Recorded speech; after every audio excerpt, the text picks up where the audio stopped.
नमस्कार, मी प्रशांत सागवेकर. साम संजीवनी या कार्यक्रमात तुम्हा सगळ्यांचं आज पुन्हा एकदा मनापासून स्वागत. आज आपण चर्चा करणार आहोत उंचीसाठी यशस्वी TATC उपचार आणि यावर मार्गदर्शन करण्यासाठी आज आपल्यासोबत आहेत TATCचे संस्थापक संचालक डॉक्टर विक्रांत पाटील. आपण सरांचं स्वागत करूया. सर, कार्यक्रमात मनापासून स्वागत. धन्यवाद. सरांची ओळख आपण करून घ्यायची आहे.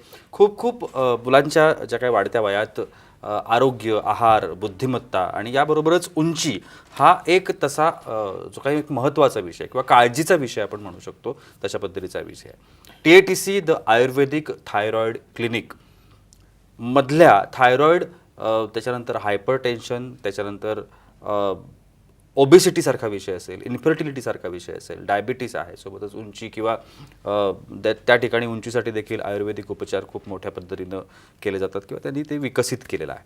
गेल्या 14 वर्षांमध्ये TATC मधल्या उपचारांमुळे कित्येक मुलामुलींची उंची वाढवण्यात TATCला यश आलेलं आहे आणि उंची किंवा TATCचे उपचार या सगळ्याबद्दल जागरूक होणं खूप गरजेचं आहे आणि त्या संदर्भातले उपचार उपलब्ध आहेत. कारण होतं असं ना की आपल्या सगळ्यांच्या पर्सनॅलिटीमधला हा एक सगळ्यात महत्त्वाचा पार्ट आहे उंची. आणि या उंचीमुळं अनेक कॉम्प्लेक्स होत आहेत. उंची छोटी असणं कॉम्प्लेक्सचा पार्ट येतो आणि मुलांचा आत्मविश्वास कमी होऊ शकतो. तर हे जर सगळं व्हायचं नसेल आपल्या आयुष्यामध्ये तर ही खूप महत्त्वाची गोष्ट आहे आणि त्याचे उपचार आयुर्वेदिक पद्धतीनं उपलब्ध असतील तर ते का नको आहेत. त्यामुळे आज या सगळ्या संदर्भात मी सरांशी चर्चा करण्याचं पुन्हा एकदा स्वागत कार्यक्रमामध्ये. थायरॉईडवरती आपण उपचार करता आणि ती आपली एक खासियत आहे, स्पेशालिटी आहे. बरोबर. गेल्या अनेक वर्षांपासून आपण हे सगळं करताय. पण थायरॉईड, उंची याचा काही संबंध आहे का? आणि मुळात हार्मोन्स जे आहेत शरीरामधले ते उंची कमी असणं किंवा जास्त असणं जे काय असतं तर त्याला हार्मोन्स किती कारणीभूत असतात? थोडासा इतिहास आपल्याला बघावा लागेल. कारण गेल्या 14 वर्षापासून TATC हे थायरॉईडवरती काम करतं आहे आणि आता हे सगळ्यांना माहिती झालेलं आहे. थायरॉईडचा आजार नक्की कसा असतो तर इथे थायरॉईडची ग्रंथी असते आणि त्यातून T3 T4 हे हॉर्मोन निघत असतात. पण त्यांना कंट्रोल करणारा जो हॉर्मोन आहे जो लोकांना वाटतो बिघडलाय म्हणून, जो TSH आहे, तो TSH मात्र मेंदूच्या म्हणजे इथून आणि इथून आपण जर एक क्रॉस सेक्शन घेतला तर आतमध्ये मेंदूच्या खालच्या भागात पिट्युटरी ग्लँड नावाची ग्लँड असते आणि तिथून तो TSH निघत असतो. आता ज्यावेळेला TATCनं काम करायला सुरुवात केली त्यावेळेला आम्हाला म्हणजे आयुर्वेदिक थायरॉईड क्लिनिकला T3 वरती, T4 वरती आणि मेंदूच्या पिट्युटरी ग्लँडमधून निघणाऱ्या TSH वरती अशा तिन्ही ठिकाणी कामं करायची होती. हे करत असतानाच असं लक्षात आलं की ज्या ग्रंथीवरती आपण काम करतोय तीच ग्रंथी ग्रोथ हॉर्मोन सिक्रेट करत असते आणि ज्याच्यामुळे उंची वाढत असते. म्हणजे टार्गेट ऑर्गन सेम आहे. ज्या ग्रंथीवरती काम करायचं ती ग्रंथी सेम आहे. पिट्युटरी ग्लँडवरती आपण काम केलं की जसं थायरॉईडवरती आपल्याला यश घेता येतं तसंच आपल्याला उंचीसाठी पण यश घेता येतं. हे आमच्या त्यावेळेला लक्षात आलं आणि हे लक्षात आल्यानंतर आपण पेशंट्सना त्या पद्धतीनं औषध द्यायला सुरुवात केली. त्याचे खूप सुंदर रिझल्ट्स यायला लागले आणि थायरॉईड आणि उंची ह्यांचं एक जे कॉम्बिनेशन आहे ते ह्याच्यामध्ये मिळालं.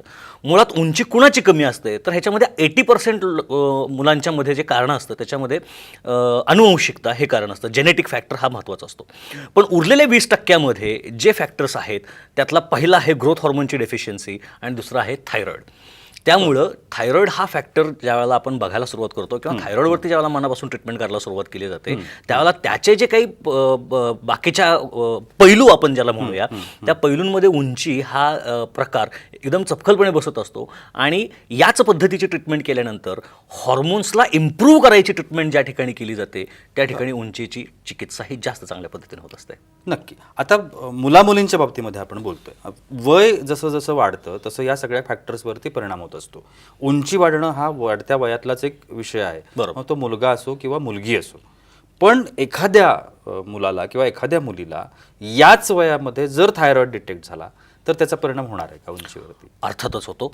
मुळात थायरॉईड ज्यावेळेला डिटेक्ट होतो म्हणजे वाढत्या वयामध्ये जर थायरॉईड डिटेक्ट झाला आणि तो अनट्रीटेड राहिला, थायरॉईड डिटेक्ट झाला आणि तो अनट्रीटेड राहिला तर त्याच्या वाढीवरती आणि फक्त शरीराच्याच नव्हे तर मानसिक आणि बौद्धिक वाढीवरती सुद्धा त्याचा खूप मोठ्या प्रमाणावरती परिणाम होत असतो.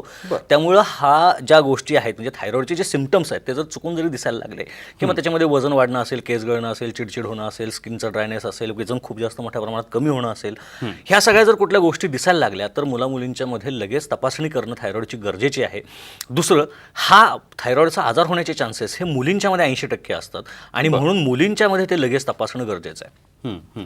पण सर, आता आपण उंची वाढण्याबद्दल बोलतोय. आता उंची वाढणे किंवा न वाढणे हा काय आजार नव्हे. बरोबर. मग त्याच्यावरचे जे उपचार आहेत हे उपचार आपण कसे करणार आहोत? कारण हा एक नैसर्गिक पार्ट आहे. म्हणजे आम्ही असं म्हणतो की माझी उंची कमी आहे स्वतःचीच, हा आम्ही असं म्हणतो की ती नैसर्गिक देण आहे. आता हे खरंच नैसर्गिक देण आहे की त्याच्यात उपचारांनी बदल करता येतो? नाही, तुम्ही म्हणता तसंच आहे, ते नैसर्गिक देणं आहे, फक्त देताना कोणाला कमी जास्त आणि कुणाला कमी कुणाला जास्त आलेलं आहे. मुळात मी जसं म्हटलं की हा जेनेटिक फॅक्टर आहे आणि आजार नाही आहे. आता मला आठवतो एक गमतीशीर किस्सा आठवतो की आम्ही ज्यावेळेला कॉलेजला होतो आणि त्यावेळेला आमच्या इथे केस पेपर असायचे आणि गायनॅक डिपार्टमेंट जे आहे ना, त्या गायनॅक डिपार्टमेंटचा प्रेग्नन्सीसाठीचा जो केस पेपर असेल ना, तिथं रोगाचं निदान असं लिहिलेलं असायचं आणि पुढे आम्ही त्याला गर्भिणी लिहायचो. So pregnancy is not a disease, ठीक. त्यामुळे ते तसं नाही म्हटलं पाहिजे. तसंच उंचीचं पण आहे. खरं तर काय आहे की तुम्हाला आणि मला काय वाटतं हे जास्त महत्त्वाचं नाही राहत. बऱ्याच ठिकाणी समाज आपल्याकडे कुठल्या पद्धतीनं बघतोय हे जास्त महत्त्वाचं ठरतं. आणि ऑब्व्हियसली आपण ज्याला म्हणतो ना की ह्याचं व्यक्तिमत्व भारदार आहे, ह्या जबरदस्त आहे, ह्या व्यक्तिमत्वावरती आकर्षित होण्यासारखं व्यक्तिमत्व आहे, तर ह्या फॅक्टरमध्ये बरोबर ती उंची ही बसते. आणि दुर्दैवानं म्हणा, सुदैवानं म्हणा, सुदैवानं म्हटलं पाहिजे कारण ते खरोखरच म्हणजे तुम्हाला आणि मला सुद्धा कोणाची तरी उंची इम्प्रेस करणार असते. आणि दुर्दैवानं म्हणा कारण ज्याची उंची कमी आहे त्याला तो त्रास किती सहन करायला लागत असतो. म्हणजे उंची कमी असण्याचा फक्त एकच फायदा असतो की वर्गात त्याला पहिल्या बेंचवरती बसायला मिळतं, रांगेत पुढे उभं राहायला मिळतं. बाकी तसं पाहायला गेलं तर उंची कमी असण्याचे खूप तोटे होतात. मग ते स्पर्धा परीक्षा असतील किंवा आणखीन कुठले हे असतील, हा सगळ्या ठिकाणी. आणि तो एक न्यूनगंड तयार व्हायला लागतो मुलांच्या मध्ये. नंतर तो न्यूनगंड जास्त त्रासदायक ठरतो. म्हणजे काय होतं ना की उंची कमी आहे, ठीक आहे, त्या मुलानं ते ॲक्सेप्ट केलं, हेल्दीली ॲक्सेप्ट केलं आणि त्यानं ते ठीक आहे माझी आहे उंची तर आहे कमी माझी असं म्हणून त्यांना जाणार असेल तर गोष्ट वेगळी आहे. पण काय आहे, उंची हा फॅक्टर ज्या वयामध्ये वाढत असतो ते वय म्हणजे पौगंडावस्थेचं वय असतं, ज्याला आपण टीन एज म्हणत असतो. ह्या एजमध्येच बरोबर मुलं कम्पेअर करत असतात की ह्याची उंची माझ्यापेक्षा जास्त आहे, त्याची उंची माझ्यापेक्षा जास्त आहे. आणि मग तो मायनॉरिटी कॉम्प्लेक्स जो आहे तो कॉम्प्लेक्स तयार व्हायला लागतो आणि मग त्याचे परिणाम वेगवेगळे व्हायला लागतात. मग कुठेतरी तो स्वतःच्याच विचारामध्ये झुरणं असेल, कुठेतरी माझ्यात काहीतरी कमी आहे, माझ्यात ही गोष्ट कमी आहे म्हणून मला सगळ्यांच्या बरोबर घेतलं जात नाहीत, अशा कुठल्या गोष्टी त्याच्या मनात यायला लागतात. आणि मग त्याच्या शारीरिक बरोबर त्याच्या मानसिक विकासांवरती सुद्धा परिणाम होतो. मग तो अभ्यासावरचा परिणाम असेल, मग तो त्याचा सोशल लाईफमधला परिणाम असेल, मुलं एकाकी राहायला लागतात, एकलकोंडी व्हायला लागतात, असे प्रकार व्हायला लागतात. त्यामुळे उंची वाढणं हे तितकंच महत्त्वाचं ठरतं असं बघायला मिळतं. मी थोडासा एक प्रश्न पालकांच्या दृष्टिकोनातून विचारेन. पालकांना अनेक वेळेला कळतच नाही की आपल्या मुलाची उंची लहान राहणार आहे का ती वाढणार आहे किंवा काय, किंवा असं जे काही असतं पुढे. कारण मग वय वाढायला लागलं की मग तो जेव्हा छोटा दिसायला लागतो तेव्हा त्यांना कळतं की अरे बापरे आपला मुलगा आता बहुतेक एवढाच राहणार. बरोबर. याला काही पॅरामीटर्स आहेत?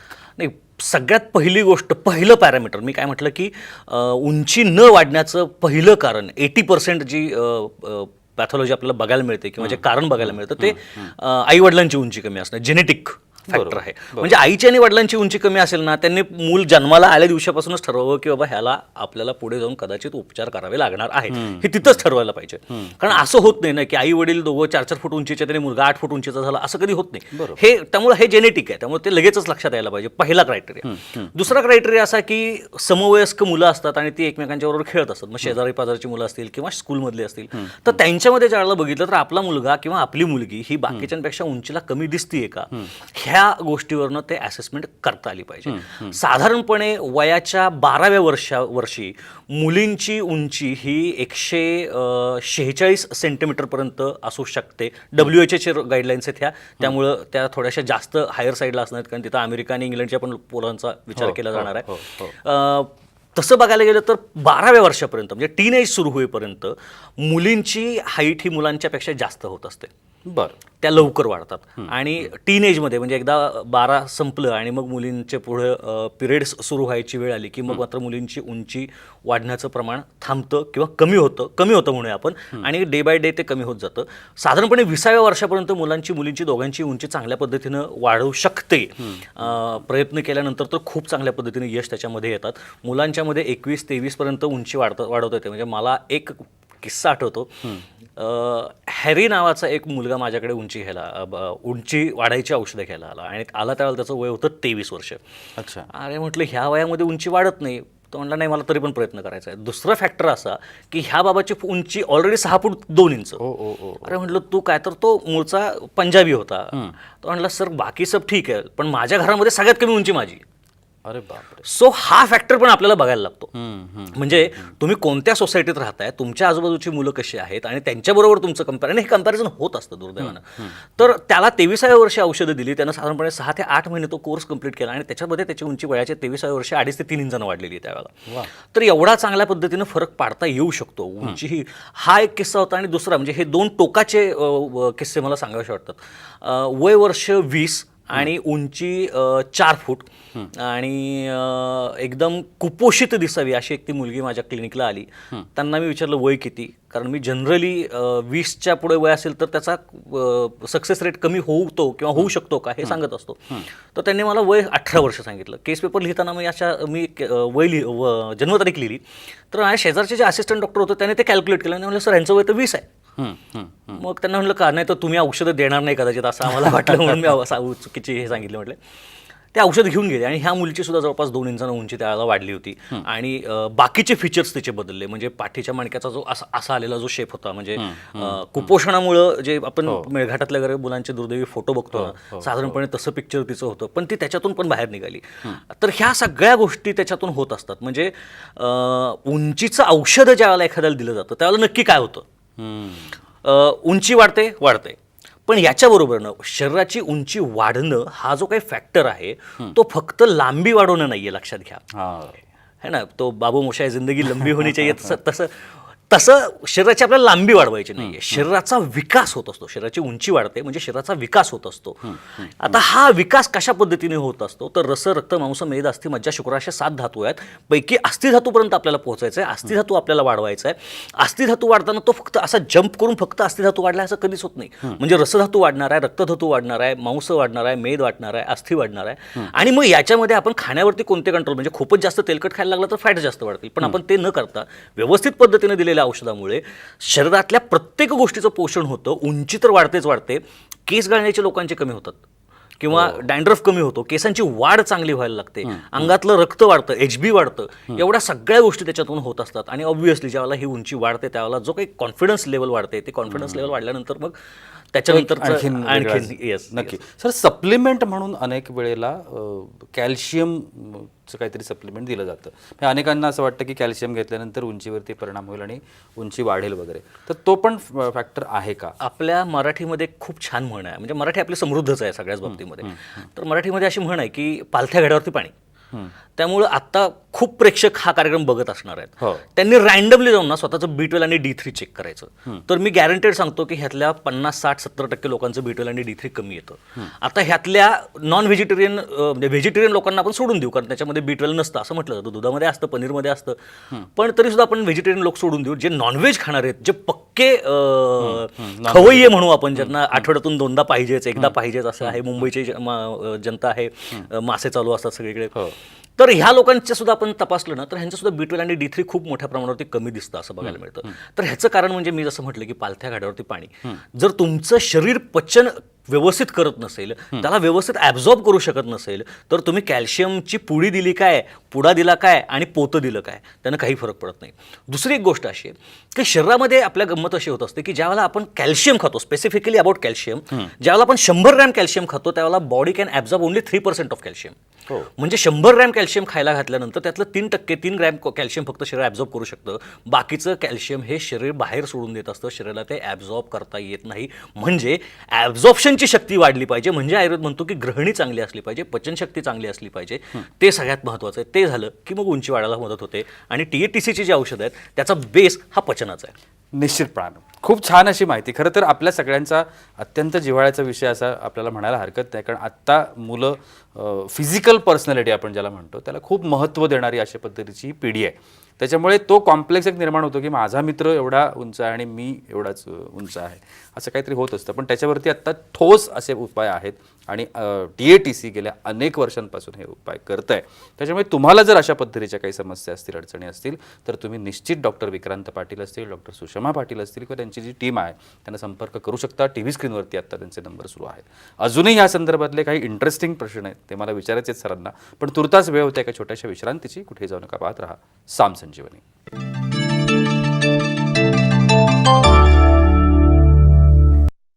विश्रांतीनंतर सामसंजीवनीमध्ये तुम्हा सगळ्यांचं पुन्हा एकदा स्वागत. उंचीबद्दल आपण बोलतोय आणि डॉक्टर विक्रांत पाटील आपल्याला मार्गदर्शन करतात. सर, आता आपण थोडासा वेगळा प्रश्न आहे. अनुवंशिकता हा जसा तुम्ही मगाशी एक फॅक्टर सांगितला होता, तर तो किती याच्यामध्ये खूप महत्त्वाचा आहे का, किंवा तो फार महत्त्वाचा नाही आहे का, काय, किंवा तो जर फॅक्टर असेल तरीसुद्धा त्याच्यावरती उपचार घेता येतात का, किंवा उपचारांची काही वयोमर्यादा काही असते का, की बाबा याच वयात तुम्ही आलात तर फायदा होईल, या वयात आलात तर फार होणार नाही, किंवा असं असं आपल्याला काही सांगता येतं का? प्रशांत सर, पहिल्यांदा ह्या प्रश्नाचं उत्तर देतो. दुसऱ्या प्रश्नाचं, आपल्या घरामध्ये एक घड्याळ असतं, त्याचा मिनिट काटा फिरत असतो, तास काटा फिरत असतो, सेकंड काटा फिरत असतो, पण आपल्याला फिरताना मुवमेंट ही फक्त सेकंड काट्याची दिसते. तास काटा हलताना कधीच दिसत नाही आपल्याला, पण तो हलत असतो. तसं शरीरामध्ये होणारे बदल हे त्या तास काट्यासारखे असतात, ते घडत असतात, दिसत नसतात. आपल्या शरीराची उंची वाढते, ती म्हणजे लॉंग बोन्स जे आहेत त्याच्यामध्ये वाढते. माणसाचे मणके आधी एवढे होते, आता एवढे झाले, असं होत नाही. ठीक, जे वाढतं ते मांडीचं हाड जे आहे, त्या मांडीच्या हाडामध्ये उंची वाढत असते. त्यामुळं अमिताभ बच्चनचा जर तुम्ही पॅटर्न बघितला तर अमिताभ बच्चन सर साहेब जे आहेत त्यांचं छाती म्हणजे कमरेच्या वरचा पार्ट छोटा आहे आणि पाय जास्त लांब आहेत त्यांचे, तर हा प्रकार उंचीमध्ये जास्त फॅक्टर करत असतो. उंची वाढते त्यावेळेला मांडीचं हाड वाढत असतं, मांडीच्या हाडामध्ये जास्त ग्रोथ होत असते आणि त्याच्या ठिकाणी एक ठराविक पॉईंट असतो, त्या ठिकाणी त्याची उंची वाढत असते. अख्ख्या हाडामध्ये सगळीकडे वाढ होत नसते. त्यामुळं ही वाढ, मी जसं म्हटलं की हा जो बदल आहे हा असं नाही आहे की आज मी 18व्या वर्षापर्यंत होत राहिला, आज संध्याकाळी बर्थडेचा केक कापला म्हणून उद्या सकाळपासून वाढ बंद, असं नाही होत. ठीक आहे, तर तो त्याच्या आधी सुद्धा चालू असणार आहे, उद्या सुद्धा चालू असणार आहे तो बदल, फक्त त्याचा स्पीड कमी होत जातो वयानुसार. त्यामुळे जेवढं लवकर ट्रीटमेंट करू तेवढं ते फायद्याचं ठरतं. अर्थातच आता दुसरा प्रश्न येतो अनुवंशिकतेचा. अनुवंशिकता त्रासदायक आहे का? आहे, नो डाऊट. पण म्हणजे अनुवंशिकता जरी असली तरी अनुवंशिकतेतून सुद्धा आलेल्या मुलांची उंची वाढवता येते. आणि हे आत्ता मी जे तुम्हाला सांगितला किस्सा, त्या लहान मुलीचा जो किस्सा सांगितला तो त्यातलाच होता. तिचे वडील लहानच होते, ही स्वतः कुपोषित असल्यासारखी होती आणि तरीसुद्धा तिची उंची वाढवण्यामध्ये आपल्याला यश आलं. तर ह्याच्या मागचं कारण काय? तर बेसिकली शरीर हे शरीराची आयुर्वेदाची व्याख्याच अशी आहे की शरीयते तत् शरीरम, जे क्षणाक्षणाला झिजत असतं ते शरीर. अर्थात ह्याच्यातून दुसरा फॅक्टर आपण लक्षात घेतला पाहिजे, जे क्षणाक्षणाला झिजतंय तसं असतं तर कदाचित एक पुढच्या 100 क्षणानंतर शरीर संपून गेलं असतं, किंवा 1 क्षणानंतर. म्हणजे चय आणि अपचय ही जी काही 2 प्रक्रिया शरीरामध्ये चालतात, मेटाबॉलिझम आणि कॅटाबॉलिझम, ह्यातलं ॲनाबॉलिझम आणि कॅटाबॉलिझम, ह्यातलं जसं एका बाजूला झिजत असतं तसंच तयार पण होत असतं. ज्यावेळेला तुम्ही हा स्पीड वाढवता, ज्यावेळेला तुम्ही ॲनाबॉलिझमचा स्पीड वाढवता, चयक्रियेचा वेग तुम्ही वाढवता, त्यावेळेला शरीरामध्ये वाढ होत असते, चांगल्या घटना घडत असतात, कन्स्ट्रक्शन होत असतं. त्यामुळे जेव्हा एका बाजूला जरी शरीराची झीज होत असली तरी दुसऱ्या बाजूला भले अनुवंशिकता असेल तरी सुद्धा तुम्ही ज्यावेळेला त्याचं ॲनाबॉलिझम वाढवणार आहात, त्यावेळेला त्याचं चयक्रिया वाढवणार आहात, शरीराचं पोषण वाढवणार आहात, त्यावेळेला त्याची उंची वाढवण्यात त्याला मदत होत असते. आणि ह्या पद्धतीनं ट्रीटमेंट केली तर ही उंची नक्की वाढवते. ते अनेकदा TATCच्या उपचारांचा आपण अनुभव घेतला, आपण लोकांना सांगितलं सुद्धा आहे आपल्या कार्यक्रमाच्या माध्यमातून, की एका आजारावरती तुम्ही जेव्हा उपचार घेता तेव्हा त्याचा लाभ वेगळ्या पद्धतीनं होत असतो. बरोबर, वेगळ्या गोष्टी घडत असतात शरीरामध्ये, कारण आयुर्वेदिक उपचार आहेत. पण मग उंचीचं जेव्हा आपण औषध घेतो तेव्हा असे काही वेगळे लाभ त्या औषधाच्या माध्यमातून होतात का? मी मगाशी म्हटलं ना की काय होतं, उंची वाढते म्हणजे हाडांच्या मध्ये ग्रोथ होत असते. हाडांचा उपधातू केस आहेत. ठीक, म्हणजे हाडं तयार होत असताना बाय प्रॉडक्ट म्हणून किंवा त्याच्यातून अजून एक नवीन प्रॉडक्ट म्हणून जे आहे तो केस तयार होत असतात. अर्थात ज्यावेळेला हाडं चांगली होणार आहेत त्यावेळेला त्या माणसांचे केस चांगले व्हायला लागतात, म्हणून मग ते दाट होतात, जास्त चांगल्या पद्धतीने वाढतात. हा प्रकार केसांच्या बाबतीत होत असतो. रक्तम जीवयती स्थिती म्हणजे शरीरातल्या कुठल्याही अवयवाला जिवंत ठेवण्याचं काम हे रक्त करत असतं. म्हणजे हाडांना सुद्धा रक्तपुरवठा असतो. हाडाच्या आतून ब्लड व्हेसल्स जात असतात, पण हाडांना सुद्धा रक्तपुरवठा असतो. अर्थात जर त्या हाडांचं अन्न तिथपर्यंत पोहोचवायचं असेल तर त्या रक्त तेवढं रिच असलं पाहिजे. म्हणजे ज्यावेळेला आपण हाडांच्या वाढीसाठीची औषधी घेतोय त्यावेळेला रक्त पण तेवढंच रिच होणार आहे. म्हणजे ह्या पद्धतीने ज्यावेळेला आपण ट्रीट करतो आणि ज्याच्या शरीरातलं रक्त चांगलं त्याचे सगळे आजार कंट्रोलमध्ये राहतात.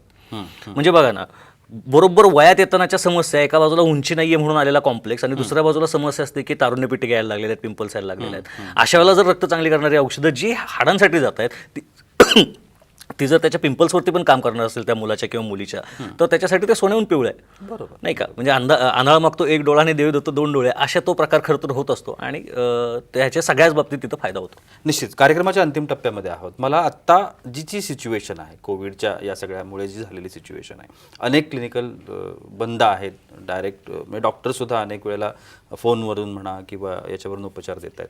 आत्ता TATCची काय स्थिती आहे? आत्ता तिथे लोक फिजिकली येऊ शकत आहेत का आणि तुम्हाला भेटू शकत आहेत? सर क्लिनिक TATCचं क्लिनिक एकही दिवस पूर्ण कोविडमध्ये एकही दिवस बंद नव्हतं, हे सांगायला मला खूप अभिमान होतो. दुसरं असं की आपण सगळे पेशंट फिजिकली व्यवस्थित तपासून पाहिलेले आहेत, म्हणजे असं लांबून पेशंट बघितलं आहे असं आम्ही केलेलं नाही आहे. सगळ्या पेशंटना तेवढाच न्याय दिलेला आहे. आणि त्याहीपेक्षा महत्त्वाचं म्हणजे कोविडसाठीच्या औषधांचं जे काही हे आपण वापरलेलं तुम्हाला माहितीच आहे, लोकांना माहितीच आहे, वेबसाईटवरती पण आपण ते टाकलेलं आहे. जवळपास 9,000पेक्षा जास्त कोविडचे पेशंट आपण पाहिलेले आहेत. त्याच्यामुळं कोविड ही भीती आमच्यासाठी कधीच नव्हती.